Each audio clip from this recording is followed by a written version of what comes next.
you very much. I have some slides here, so this is usually the first thing that goes wrong. First of all, I'd like to say what an honour and privilege it is to be here today, presenting at one of the world's, if not the world's, most prestigious counter-terrorism conference. Over the next few minutes, I'm going to go into a bit more detail about what we do at Tech Against Terrorism and who we are.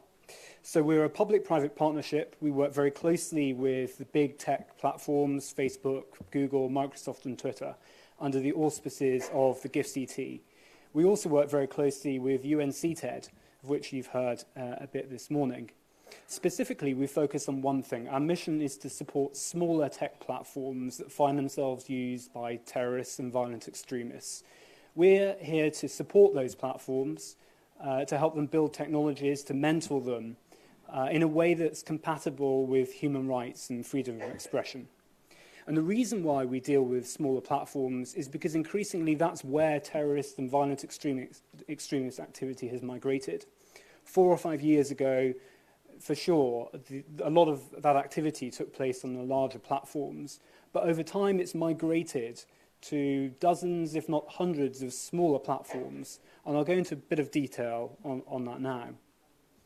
So Tech Against Terrorism works with UNCTED. We're a public-private partnership as recognised in a few Security Council resolutions. Most of our interaction is with industry-led initiatives, and the foremost amongst those is the Global Internet Forum to Counter Terrorism, founded by Facebook, Microsoft, YouTube, and Twitter a few years back.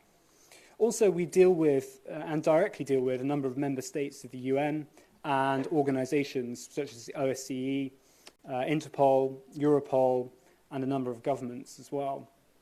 But really the core of what we do is working with dozens of smaller platforms of all types, from Tune PK in Pakistan to companies in Poland, Israel, and the United States.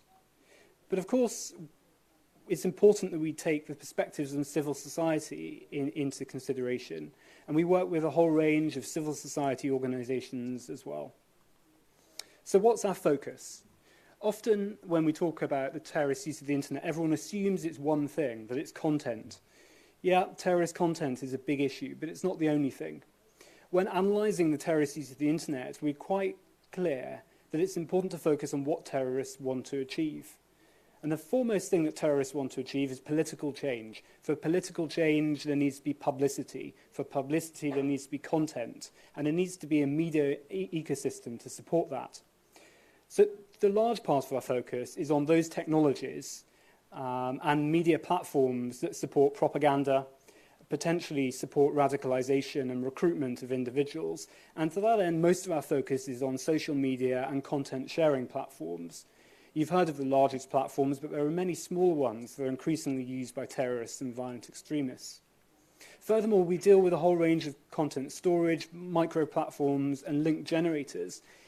In fact, there are dozens of such platforms. Often they're not companies, often they don't turn a profit. Often it's just one person, it's their pet project, a small website that's found itself colonized by terrorists overnight. We also look at operational use case of technology.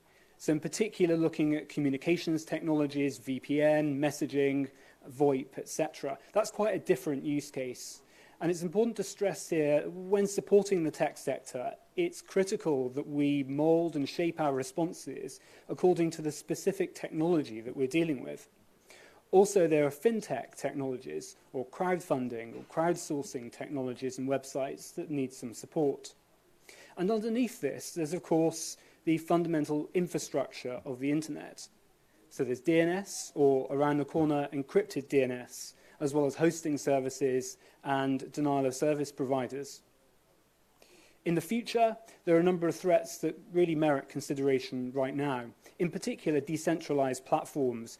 We've recently published a few research papers on the threat posed by decentralized platforms, the threat that in the future, potentially, there could be social networks that are fundamentally impossible to moderate. And what's not on this slide, but is important to stress, is the role that mainstream media plays. The reason I mention that is because a lot of the time, the only reason our public becomes aware of terrorist content is because of the role that mainstream media plays in promoting that content. while we focus exclusively on internet technologies, it's also critical to highlight the role that mainstream media plays. So this is just an example of a particular type of technology that we look at. So where content's concerned, we kind of split this into 4 types of technologies and systems that are often used by terrorists. This can apply equally to ISIS or far-right violent extremists, like in the Christchurch attack. So the first type of technology that's used are so-called beacons. So that's Telegram, Twitter, HM, WhatsApp.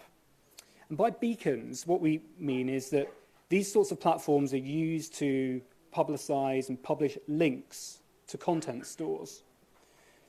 So these are some examples of content stores used by violent jihadist extremists as well as far-right extremists.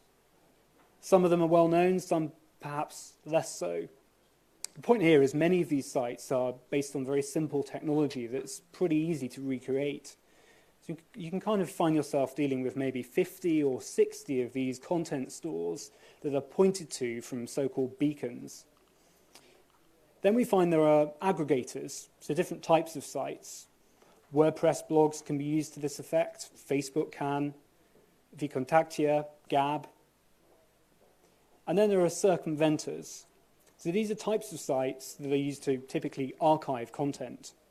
So you see in this slide, we're hoping to show that, well, when you're looking at the terrorist use of the internet, actually it's a pretty complex user journey. There are lots of different types of technologies that are being used. And often when you might deal with beacons, well, that could be circumvented by something else entirely. So the point we're stressing here is that what's required is a systematic response, not focusing on one type of technology only, because terrorists and violent extremists aren't stupid. They're adapting rapidly. In fact, they're adapting so quickly that we're finding many groups developing their own platforms and technologies. So we have to be really careful in devising policy in this area. If we go too far, we push activity elsewhere, which could have implications for intelligence and law enforcement. So what do we do at Tech Against Terrorism?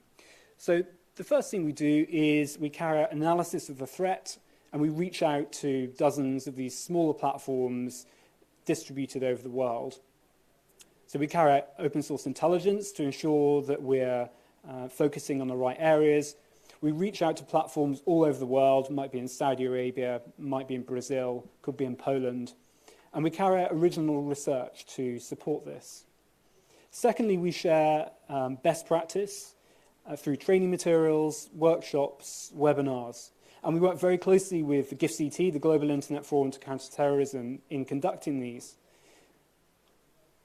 We also support mentorship and membership of the GIFCT. So the GIFCT has a membership program aiming to bring on board as many smaller platforms as possible. And we work closely with the GIFCT to ensure that a number of standards are met. For example, adherence to human rights standards, having a counter-terrorism point of contact, and other important factors like this. And thirdly, we focus on tech development and providing operational support. So we have a hybrid team of data scientists and developers in our offices in London, and we support developers and smaller platforms to modify their technologies. We also supply data science expertise, and increasingly we're developing our own technologies and supporting the development of classifiers. So as strategic partners of the GIFCT, we focus on 4 areas. Technological solutions, trying to help smaller platforms understand those technologies that the GIFCT has developed. And Brian's already spoken about the hash sharing database, which has been tremendously successful. It's been implemented by platforms such as Just Paste It to great effect. Also, we partner on analysis and open source intelligence research, and of course, knowledge sharing and training for those smaller platforms. The point to stress here with smaller platforms is that often they just don't have the resources or know-how. Typically, they're willing, they want to do more, they don't want their platforms dominated by terrorists. But there's only so much that one person can do. And finally, we focus on data and tool development. And on the right here, we have a number of platforms we've worked with only over the past 2 months, in fact. And I believe the GIFCT will be announcing more about this at an UNGA side event later on in September. So that's all from me. If you have any more questions, please feel free to reach out. If there are any platforms that you're concerned about that you feel like could do with some support, then please let us know. You can reach out to us at our website or on Twitter. Thank you very much.